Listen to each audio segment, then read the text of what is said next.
Surviving a pandemic was one thing, but World War III, every time I see news about it, it just stresses me out. And I think to myself, like, what do I need to do to prepare for this? I mean, not just physically, but mentally and emotionally.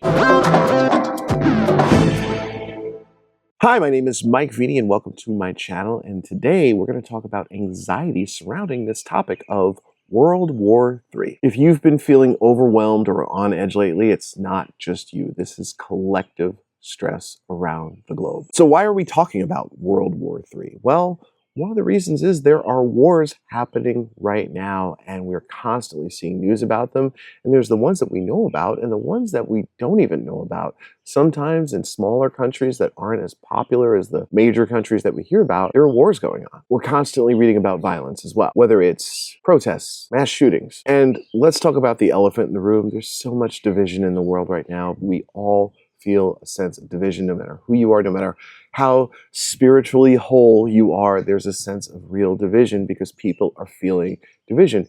And the world as a whole is unstable right now. It's just straight up unstable. No one knows what's coming next. I'm recording this video a few days after the Iran bombing that took place. On June 22nd, 2025, the United States dropped bombs over Iran to destroy their nuclear facilities.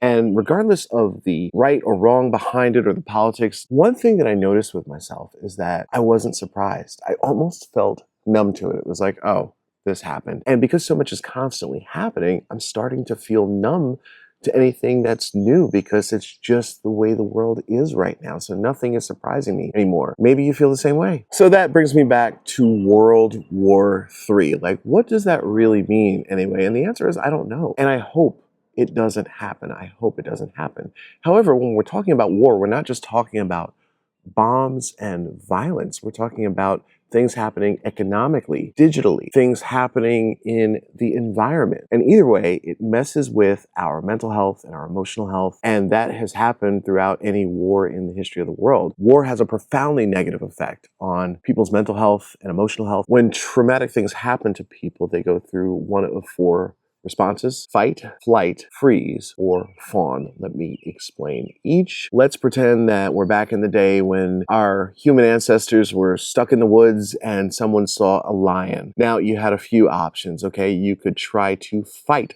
the lion. That's fighting, right?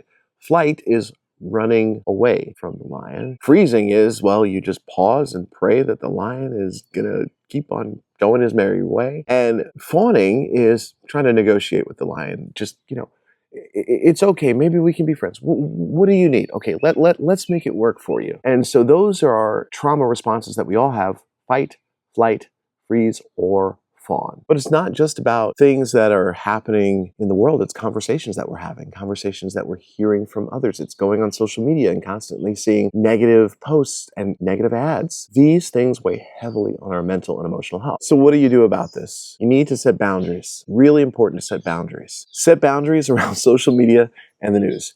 You need to stay informed, but not consumed.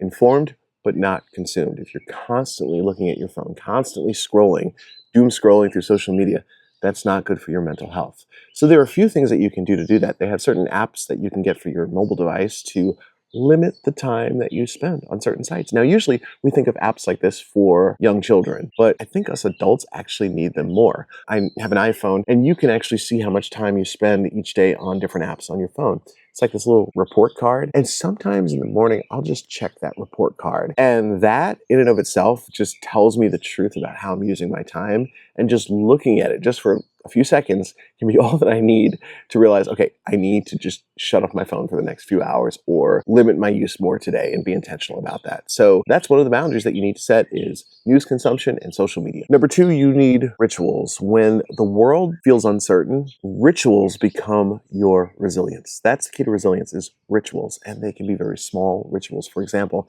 having some kind of breathing or meditation or yoga routine. It's important because they ground you. When there's chaos everywhere, that can be the one thing that grounds you. It doesn't take away the uncertainty. It doesn't take away the drama in the world, but it makes it more manageable. So that's what we're going for.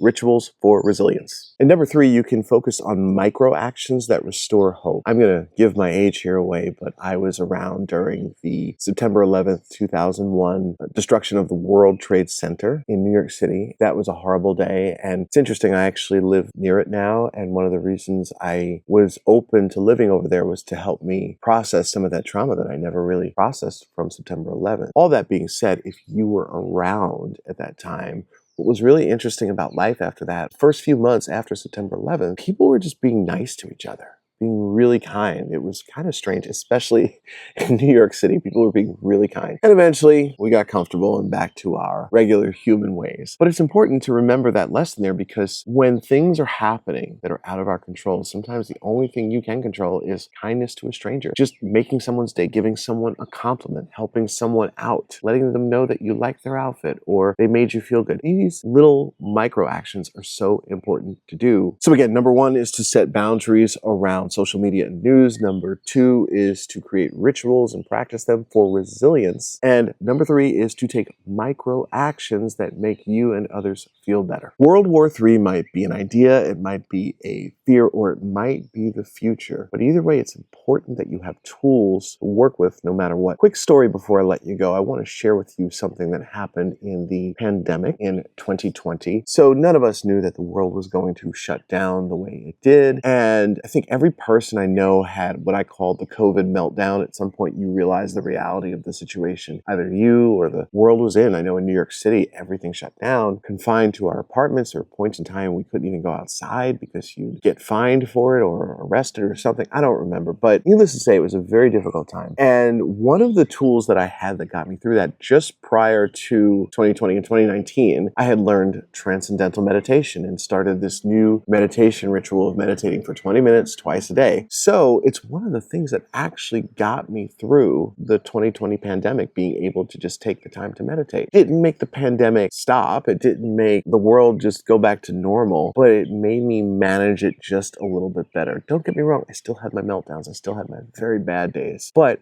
I had something that was better than nothing. So it's important to have tools like this for uncertain times. I'm curious, what do you do when the world feels chaotic? Please let me know. I'd love for you to leave a comment below and let me know. Thank you so much for watching. Take care of you, and I'll see you in the next video.